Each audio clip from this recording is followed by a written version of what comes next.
Fala pessoal, bem-vindos ao canal Radar Político. E essa notícia vem diretamente com André Marcília. Gilmar tenta caçar senador Alessandro Vieira. Fiquem até o final para entender tudo com clareza e vamos deixando os créditos na plataforma para o André Marcília. E não se esqueça de deixar o seu comentário e de dizer de qual cidade você vê esta matéria, para que possamos saber até onde está chegando a nossa audiência. E já se inscreve, ativa o sino e compartilha este vídeo para que chegue a mais pessoas. Sem mais enrolações, vamos à matéria. O ministro do STF, Gilmar Mendes, pediu, a PGR do Gonê obedeceu na hora. E com isso, o senador Alessandro Vieira, que havia pedido o indiciamento de ministros do STF na CPI do crime organizado, pode se tornar inelegível por obra dessas duas figuras, dessa dupla, Gilmar e Gonê. O Batman e Robin, ou o Charada e o Coringa da nossa república. Segundo a Mônica Bergamo na Folha, o Gonê mandou o dossiê contra o senador Alessandro Vieira para a Procuradoria Eleitoral de Sergipe, justamente onde ele vai disputar a eleição. Se condenado por abuso de poder, ele fica inelegível. O que acontece é que na CPI do crime organizado, todos nós nos lembramos disso, o Alessandro Vieira chegou a pedir indiciamento de ministros do STF. E aí o Gilmar Mendes ficou bastante irritado, mandou adiante uma ação contra o Alessandro Vieira, buscando que ele se tornasse inelegível. Agora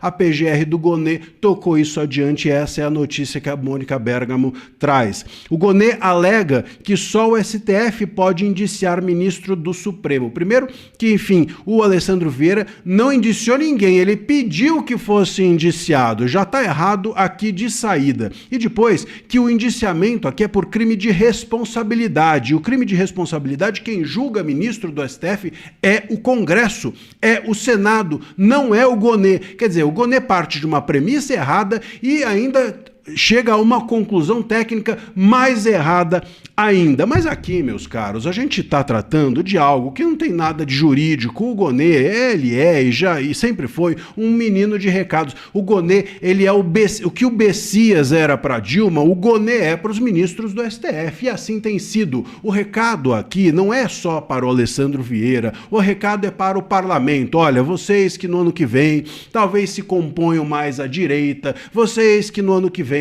talvez pensem em impeachment de ministros, vocês entendam que nós aqui vamos nos armar e nos juntar e nos compor contra vocês. E quem vai acabar mal? Vocês, que são mais fracos do que nós, ministros do STF. É essa a lógica, é esse o recado. O recado está dado ao parlamento do ano que vem.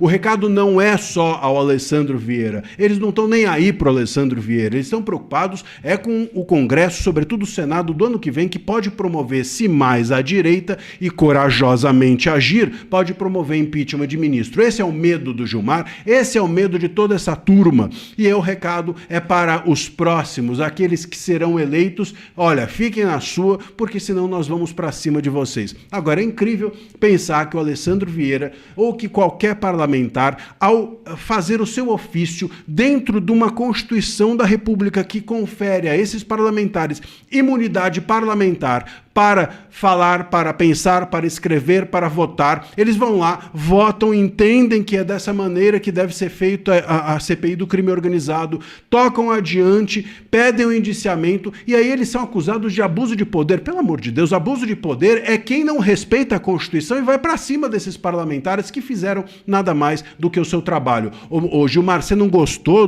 da CPI do crime organizado? Faça o seguinte, saia do STF, se candidate, se torne senador e faça outra. Pronto, é assim que se faz dentro de uma república, mas não, eles vão para cima de quem ousou questionar os ministros. É assim o Brasil. Se você ousa questionar os ministros, eles vão para cima de você. Então, repito, dando recado para o próximo parlamento. Segure-se aí, quem for senador no ano que vem, precisa ter coragem. Não vai ser fácil. Deixa que eu... E vamos com as notícias no site Poder 360. Valdemar nega ter cota de emendas e diz só sugerir destino do dinheiro. O presidente do PL enviou ao ministro Flávio Dino explicações sobre sua influência na destinação de recursos no Congresso.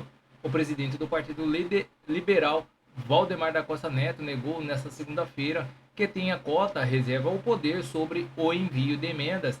em explicação enviada ao Supremo Tribunal Federal, disse que faz sugestões política formulada após a interlocução com diversos atores da sociedade. Valdemar já havia dito que em entrevista ao Poder 360 que sua atuação consiste em receber prefeitos, identificar demandas apresentadas pela base do partido e sugerir aos líderes da bancada e aos presidentes das comissões que encaminhem as emendas.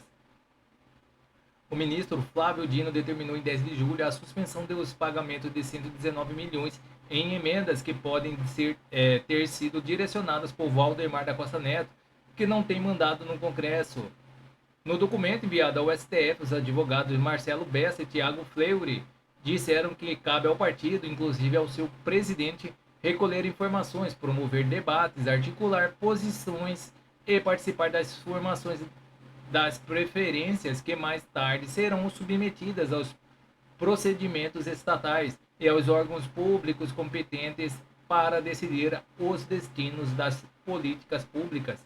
Os advogados afirmaram que não existe, no Partido Liberal, a figura de emenda do presidente do partido como categoria jurídica e tampouco existe cessão de titularidade.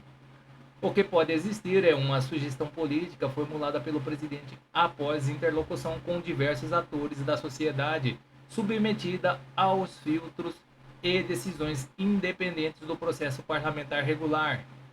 Se a sugestão for rejeitada, não há indicação. Se for modificada, prevalece a decisão parlamentar. Se for acolhida, somente produz efeito porque a liderança, a bancada e a comissão, no exercício de competências próprias, e a adotaram e formalizaram, afirmaram no documento. Segundo Flávio Dino, há indícios convergentes de que os investigados participavam de um esquema para direcionar irregularmente recursos de emendas. O ministro afirma que as investigações indicam a atuação coordenada de funcionários da Câmara e de Valdemar Costa Neto no direcionamento das verbas.